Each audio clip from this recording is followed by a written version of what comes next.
మరియు ఆసుపత్రి మందులు కొనుగోలుకే సరిపోతుంది.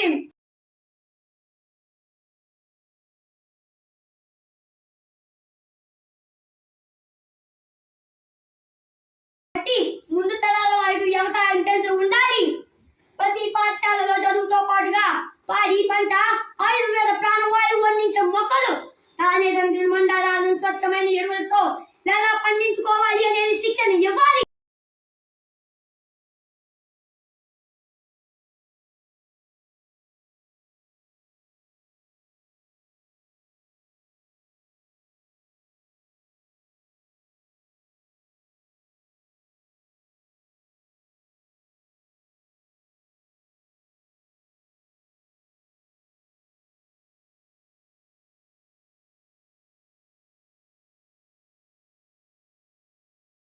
ముందు తరాల యువతకి వారి ఆరోగ్యానికి ఈ వ్యవసాయం తెలియక పంట పొలాలు అనే మాటే లేకుండా బీడు భూములుగా మార్చి బీడు సీసాలతో ప్లాస్టిక్ గడ్డలతో నింపి ఉన్న కాస్త రైతన్నల్ని కూడా గాయపరుస్తున్నారు. ఇదే జరుగుతుంది, అదే విపరీతంగా జరగబోతుంది. ఈ యువతను మార్చే శక్తి కేవలం ఒక్క పాఠశాలకు, కళాశాలకు, ప్రభుత్వానికి మాత్రమే ఉంది. చదువుతో పాటు వ్యవసాయం నేర్పితేనే ఈ యువతను మళ్లించి రాబోయే ముప్పు నుంచి తప్పించవచ్చు, ప్రకృతి బాటగా బాధ్యత వైపు మళ్లించవచ్చు.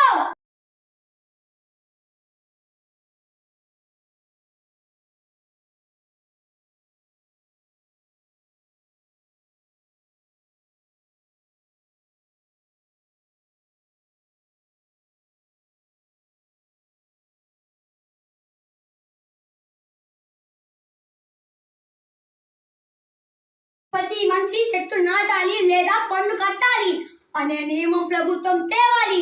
లేదంటే ముందు తరాల యువతకి ప్రకృతి ప్రాణవాయువు లేని నరక స్థావరమైన ప్రపంచం మిగులుతుంది.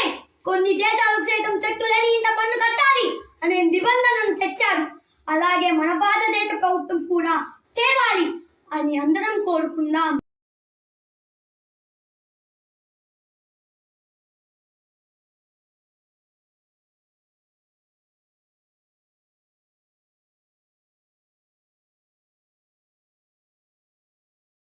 ముందుగా అందరికీ జీవించడానికి ఆహారం ముఖ్యం. పాడి పంట, ప్రకృతి లేని ప్రపంచం మోరు వృక్షమవుతుంది అని గమనార్థం.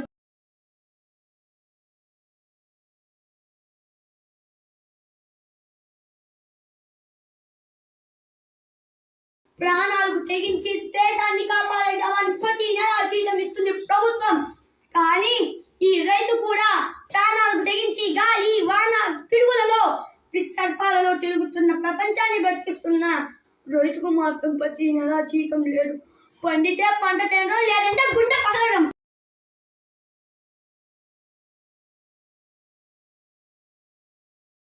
ప్రభుత్వం ఇచ్చే కొద్దిపాటి ఆర్థిక సాయం ఇప్పుడున్న పెట్టుబడులకి అందరూ.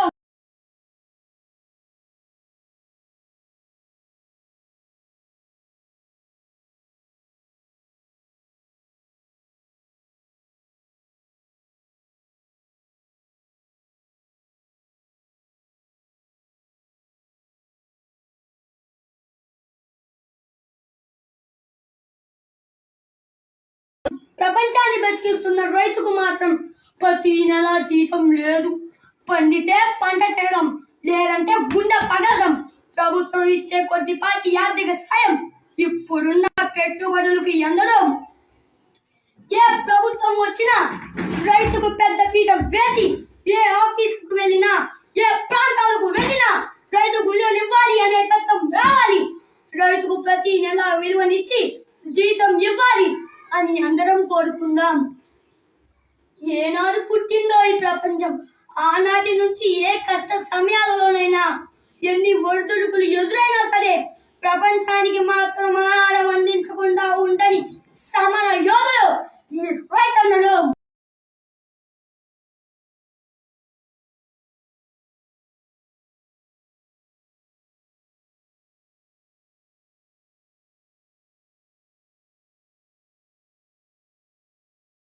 ఒక రైతు గొడుగుని మా నాన్న ఎవ్వరికి అన్యాయం చేయకుండా తనకు నష్టం జరిగినా సరే నలుగురికి ఆహారం అందిస్తున్నాడు. అని నేను గర్వంగా చెప్పుకుంటున్నాను.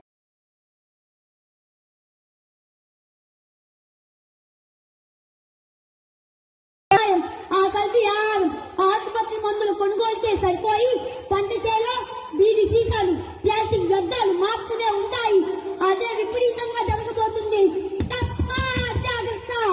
ఈ యువతను ప్రకృతి బాధగా మార్చే శక్తి కేవలం ఒక్క పాఠశాలకు కళాశాలకు ప్రభుత్వానికి మాత్రమే ఉండే. విద్యతో పాటు వ్యవసాయం నేర్పాలి. చెట్టు లేని ఇంట పన్ను కట్టాలి అనే నియమం ప్రభుత్వం తేవాలి. ప్రాణాలు తెగించి దేశాన్ని కాపాడే జవాన్కి జీతం ఇస్తుంది ప్రభుత్వం. అలాగే కష్టాల కడలిలో పిడుగులలో తిరుగుతూ ఒక సమర యోధుడుగా ప్రాణాలకు తెగించి మీకు ఆహారం అందిస్తున్నాను.